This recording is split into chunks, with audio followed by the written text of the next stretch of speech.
Hello friend, welcome to Atul education.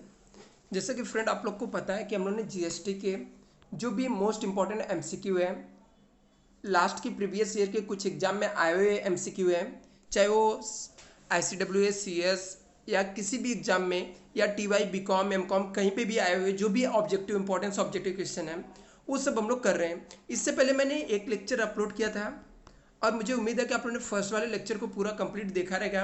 आप लोग को ऑब्जेक्टिव में काफ़ी हेल्प मिला रहेगा। यदि आप लोगों ने अभी तक नहीं देखा तो वो लेक्चर को देख लीजिए। इसके बाद ये हम लोग का जीएसटी का सेकंड लेक्चर है फ्रेंड। आई होप ये भी लेक्चर आप लोग को काफ़ी हेल्प करेगा। एमसीक्यू इसके अंदर है, जो भी आपका एग्जाम होने वाला रहेगा वो एग्जाम में आपको काफ़ी हेल्प करेगा फ्रेंड। तो चलो हम लोग स्टार्ट करते हैं। हम लोग यहाँ पे एमसीक्यू जो भी एग्जाम में आने के चांसेस रहते हैं मैक्सिमम, मैं यहाँ पे आपको डिटेल में कुछ भी नहीं कराने वाला हूँ फ्रेंड। आपको कम टाइम में ज़्यादा से ज़्यादा रिवाइज करा के देने वाला हूँ ऑब्जेक्टिव। तो यदि फ्रेंड आप लोगों ने इस चैनल पे पहली बार आए हो तो चैनल को प्लीज़ सब्सक्राइब कर लीजिए और बेल आइकन को भी दबा दीजिए, जिससे आपको और भी अपडेट यहाँ पे मिलते रहेगा।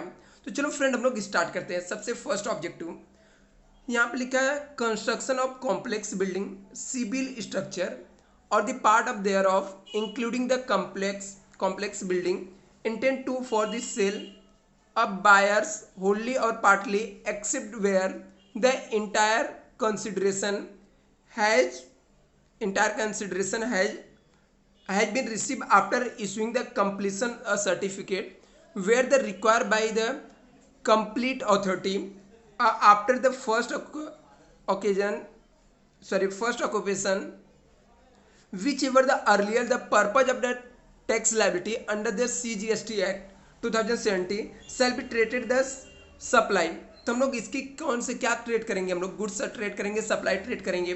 तो क्या लिखा था यहाँ पे, कंस्ट्रक्शन एक कॉम्प्लेक्स बिल्डिंग हुआ था सिविल स्ट्रक्चर के लिए, therefore they include the complex building. देखो क्या लिखा है यहाँ पे, intended to sell to a buyer, buyer को सेल करना है, होली और partly except where the entire of the consideration has been receive after the issuing the completion certificate. यहाँ पे कंप्लीशन सर्टिफिकेट इशू किया जा रहा है, were required by the complete authority after the first occupation which earlier the purpose of tax liability under CGST Act 2017 shall be traded। इसको क्या trade किया जाएगा, अभी तक हम लोगों ने सोल्ड किया, क्या गुड्स ट्रेड कर सकते क्या, नहीं। तो इसको हम लोग क्या ट्रेड करेंगे, सर्विस के अंदर ट्रेड करेंगे फ्रेंड। आगे यहाँ पे लिखा है following categories of registration registered person are not being eligible for the composition scheme. क्या दिया है, फॉलोइंग कैटेगरी, कौन से कैटेगरीज है जिसके अंदर registered person not eligible for the composition scheme के लिए एलिजिबल नहीं रहेगा friend under the CGST act 2017। इसमें से कौन सा ऐसा क्राइटेरिया है जिसके बाद आप कंपोजिशन स्कीम के लिए एलिजिबल नहीं हो, नॉट बीइंग एलिजिबल, ठीक है, अंडर CGST एक्ट 2017 यहाँ पे। तो supplier of the restaurant service, क्या दिया, suppliers of the restaurant service, manufacture of notified goods, non resident taxable person, casual taxable person. तो इसमें देखो क्या कौन से केस में कंपोजिशन स्कीम आपको नहीं मिलेगा, थर्ड और फोर्थ वाले में नॉन रेसिडेंट टैक्सेबल पर्सन यदि आप हो और आपने क्या किया था कैजुअल टैक्सेबल पर्सन हो, तो ऐसे दोनों केस में आपको कंपोजिशन स्कीम नहीं मिलेगा। आगे चलते नेक्स्ट हम लोग। फ्रेंड वीडियो पसंद आएगा तो लाइक जरूर करना और आप लोग मुझे कमेंट भी करना यदि आपको कुछ डाउट रहता है।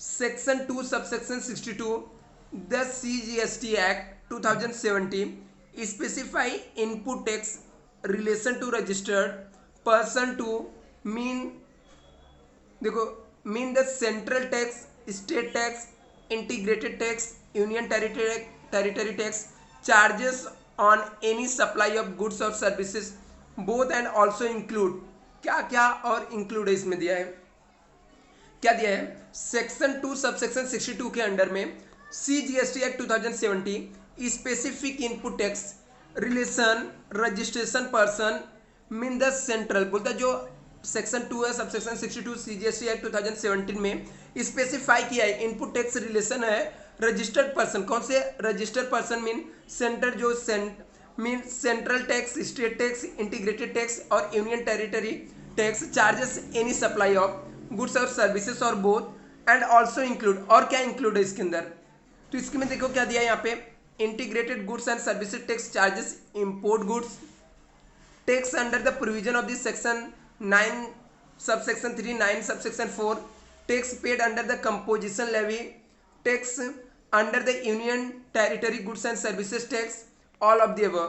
तो इसमें से राइट आंसर क्या रहेगा, फर्स्ट, सेकेंड और फोर्थ।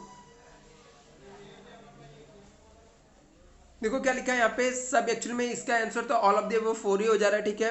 सॉरी यहाँ पे सॉरी मिस्टेक यहाँ पे आपको यहाँ पे इसका राइट आंसर क्या है, 1 2 और 4 मीन्स क्या, integrated goods and services tax charges import goods tax tax under the provision of this section 9 subsection 4 3 और 4 paid tax paid under the composition scheme.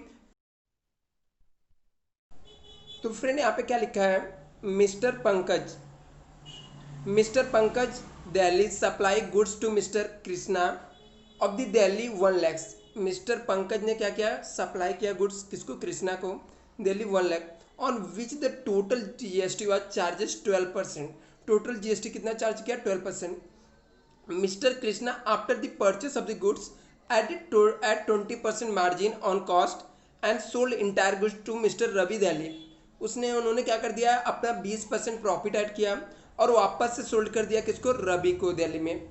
Total amount of tax payable after claiming the input tax such transaction में भी कृष्णा को total कितना tax payment करना पड़ेगा। तो friend इसको आप लोग कैलकुलेट कर लेना।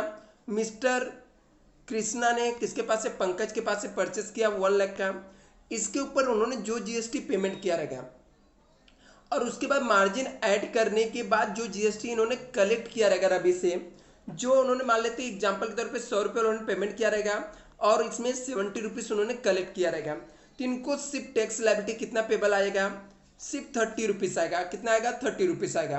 तो इसको आपको कैलकुलेटर लेके कैलकुलेट करना है फ्रेंड। यहाँ पे मैं कैलकुलेटर लेके कैलकुलेट करके आपको नहीं दिखा सकता है, तो आप लोग इनपुट टैक्स क्रेडिट करके ऑलरेडी चैप्टर पढ़े हो, तो आपको पता है कैलकुलेट करोगे कितना आंसर आ जाएगा, 2400 आ जाएगा। यहाँ पे हम लोग नेक्स्ट आ जाते हैं। यहाँ पे Raj and company apply for the volunteer registration under CGST act 2017 on 5 July 2019। कब, 5 जुलाई 2019 को राज एंड कंपनी ने क्या किया, अप्लाई किया। किसके लिए अप्लाई किया, वॉलंटियरी रजिस्ट्रेशन मीन्स अपना स्वतंत्र रजिस्ट्रेशन के लिए, ऐसा बोल सकते हैं। And the registration was granted 15 जुलाई 2019 को। इन्होंने 5 जुलाई को अप्लाई किया था, ग्रांट कब हुआ, 15 जुलाई 2019 को। Raj and company was having the stock available again the invoice for the period 3 months old। इन लोग के पास जो स्टॉक है वो 3 months old है पीरियड का। Raj and company shall be eligible for input tax credit such stock। वो इनपुट टैक्स क्रेडिट के लिए कब एलिजिबल रहेंगे, वो देखो क्या लिखा है, stock on held as on, कब तक के लिए वो लोग एलिजिबल रहेंगे। तो इनको ग्रांट कब हो रहा है, 14 जुलाई। तो इन लोग को कब तक के लिए हेल्ड रहेंगे, यहाँ पे एलिजिबल रहेंगे, 14 जुलाई तक के लिए क्या रहेंगे, एलिजिबल रहेंगे, क्योंकि 15 जुलाई को इन लोग को क्या हो गया है, ग्रांट हो गया है, मिल गया है। आगे नेक्स्ट आते हैं friend, a casual taxable person or non-registered taxable person shall be required to apply for the registration at least days of prior the commencement of the business। क्या ये कैजुअल टैक्सेबल पर्सन है और non resident taxable person है, shall be इनको apply required to apply registration के लिए at least कितने दिन पहले अप्लाई करना चाहिए। एटलीस्ट यहाँ पे दिया required to apply for the registration at least day prior to commencement of the business. अपना बिजनेस स्टार्ट करने से पहले कितने दिन पहले इन लोग को अप्लाई करना चाहिए, एटलीस्ट कितने दिन, 5 डे पहले इन लोग को क्या करना पड़ेगा, अप्लाई करना पड़ेगा। तो फ्रेंड ये डेट याद रखना, आपको डेट एग्जाम में डेट पूछ सकता है। यहाँ पे मिस्टर भाला has made supply with in the state. Mister भाला क्या कर रहे हैं, सप्लाई कर रहे हैं with in the state taxable goods tune 17 lakhs। Goods कितने टन है, गुड्स है टन में कितना दिया है, यहाँ पे ट्यून में दिया है हमको 17 lakhs। Export supply of 3 lakhs। इन्होंने क्या लिया, Mister Bhala made the supply within the state, same state में। Taxable goods turnover 17 lakhs है, एक्सपोर्ट सप्लाई 3 lakhs।